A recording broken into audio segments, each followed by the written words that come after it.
Olá pessoal, nós estamos aqui na disciplina de metodologia do ensino do futebol futsal, tentar passar para vocês a parte teórica de um trabalho que vocês têm que fazer escritos, partindo de uma prática. É um tema extremamente importante, principalmente porque se trata de questões de concursos, onde tenha essa disciplina para ser estudada. Métodos de ensino, aprendizado, treinamento no futebol futsal. Primeiro você tem que partir do princípio do que significa a aprendizagem. O que é a aprendizagem? A aprendizagem consiste na alteração de um comportamento. Se você está ensinando algo e há uma mudança no comportamento, há o aprendizado. No contexto das modalidades esportivas coletivas, isso implica tanto em mudança nos aspectos motores, quanto em aspectos cognitivos do desempenho. Nessas modalidades esportivas, o processo de aprendizagem se torna um pouco mais complexa em razão da interação da resposta motora com a tomada de decisão. Então note que tem aí duas questões, uma questão que é do treinamento e a outra questão que é da cognição. Então é importante a gente partir desse princípio. Isso está no site da Universidade do Futebol e foi de um artigo escrito por Carlos Eduardo Arissa Vargas e outros autores, onde ele descreve os métodos do ensino, aprendizado e treinamento do futebol. E nós vamos abordar aqui rapidamente os métodos para que vocês possam colocar eles na prática, que é o método analítico, o método global e o método integrado. Nós vamos fazer dar um conceito do significado desses métodos e vantagens e desvantagens da sua aplicação. O método analítico, ele vem sendo muito utilizado desde 1960. Então, observando a história, a gente percebe que no Brasil, por exemplo, o jogador de futebol aprendia futebol na várzea, né? Nos bairros, onde tinham muitos campos, tinham espaços, a área urbana era muito horizontal. E depois que começou a se descobrir essa forma de você utilizar exercícios técnicos para poder ensinar a técnica de jogar futebol, é que houve uma definição desse método. Então esse método ele se destaca pelo exercício da técnica.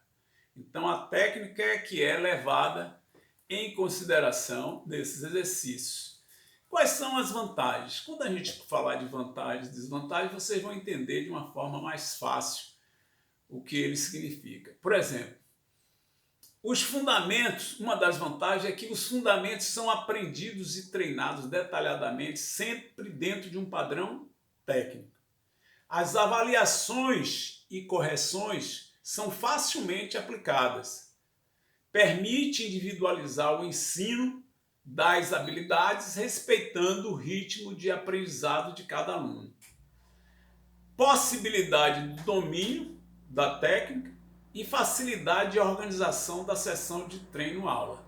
Então é um treino altamente técnico, onde você vai utilizar os fundamentos técnicos do futebol para poder melhorar a habilidade de cada jogador, seja criança, seja adulto, em qualquer fase você vai buscando, de acordo com a capacidade de cognição e motora de cada aluno ou atleta, você vai fazendo exercícios compatíveis com a técnica. Qual é a desvantagem? Ele é desmotivante porque ele é repetitivo. Não há criatividade por parte dos alunos. Você vai estudar os fundamentos, o chute, o passe, então os exercícios são todos em cima dos fundamentos que você já conhece. Proporciona um ambiente monótono e pouco atraente. Não cria situações próprias do jogo. Nesse aspecto todo, a gente pode citar uma equipe que chamou a atenção do mundo, que foi o Barcelona, quando o Barcelona começou a falar daquele negócio do tic-tac, do passe, como prioridade para jogar o futebol. E isso chamou a atenção do mundo porque Guardiola priorizou o passe. Na verdade, eu chamo a atenção para um holandês que desenvolveu um estudo a respeito do futebol com relação ao domínio da bola. Então, o Barcelona tinha o domínio da bola através do passe. Então, eu tenho quase certeza que o treinamento técnico, o treinamento analítico, o método analítico, ele foi aplicado e está sendo aplicado muito hoje na Europa. E o Brasil tem tido algum resultado positivo nessa questão. A gente pode citar a influência de técnicos estrangeiros, especialmente europeus, Jesus, no Flamengo, e vocês vejam que o Flamengo joga exatamente utilizando esse método analítico. Bom, depois vem o método global, que é um método onde se prioriza o coletivo. O método global ele consiste na utilização de toda a complexidade e dinâmica do conteúdo a ser aprendido. Então, esse é o princípio básico desse método global. Então, ele prioriza o coletivo. Percebam que há algum tempo atrás se dava muita ênfase a essa questão, a essa palavra.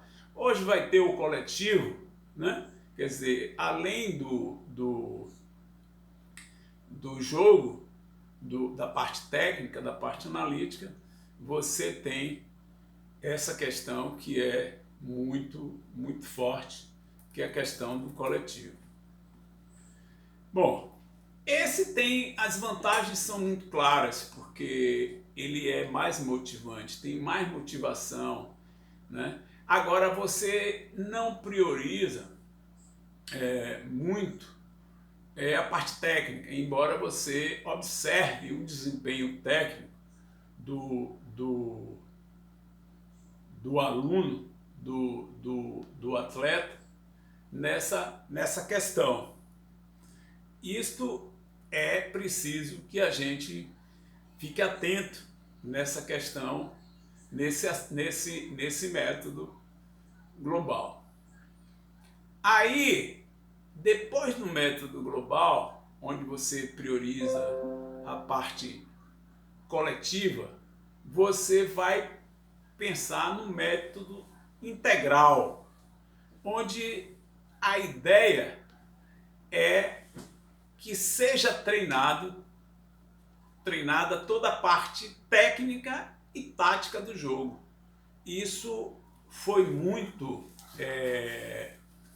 priorizado no mundo do futebol, porque isso trouxe para o futebol vários estudos, né? Passou de ser aquele negócio de várzea para se pensar numa coisa mais, vamos dizer assim, mais abrangente. E aí você tem Nesse método analítico, a prioridade, como eu já falei, da técnica e da tática, o desenvolvimento desde o início de todo o processo. As atividades estimulam a resolução de problemas e desenvolve e incentiva sua participação ativa no jogo, isso é positivo. O método situacional reúne indiretamente as vantagens dos métodos analíticos global e de uma forma simples, ou seja, você termina utilizando para fazer, por exemplo, uma cobrança de falta, uma cobrança de escanteio, usar formas táticas para poder chegar ao gol adversário. A desvantagem é que é um processo mais lento, é mais demorado você desenvolver esse método. E a construção de atividades depende da experiência de cada profissional. Esse é um problema porque você depende da habilidade técnica de cada um para desenvolver esse trabalho tático, de estudo, que exige muito da cognição, exige muito da parte da posição do jogador, né? Eu assisti há muito tempo atrás, Copa de 74, tinha um jogador holandês chamado Cruyff, que era taticamente perfeito. Ele tinha uma habilidade muito boa, mas ele se posicionava muito bem no campo, né? Depois a gente viu outros, Platini, Zico, Sócrates, outros jogadores que são inteligentes, táticos, usavam a cognição junto com a habilidade que eles tinham.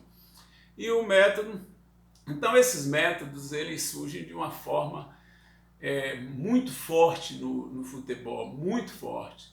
Observem que a Alemanha tem dão uma ênfase muito forte, muito grande nessa questão analítica, nessa questão global, do coletivo. Eles são verdadeiros, vamos dizer assim, disciplinas, né? São verdadeiras pessoas muito disciplinadas taticamente. Tanto que a Alemanha vem há muito tempo disputando finais de Copa do Mundo, né? Então a gente conclui que é importante a gente ter esses métodos para ensinar e treinar jogadores de futebol. Eu citei uma referência no final, mas tem várias referências no artigo. Essa palestra minha está baseada no artigo que tem na Universidade de Futebol, e no site da Confederação Brasileira de Futebol também tem artigos interessantes e que a gente concorda com tudo que está sendo desenvolvido nessa parte. Esse é um tema que chama atenção, é um tema muito importante para quem quer no futuro ensinar as pessoas a jogarem futebol e a treinar também, tá bom? Então eu espero que vocês utilizem essas informações para poder desenvolverem o trabalho prático de vocês.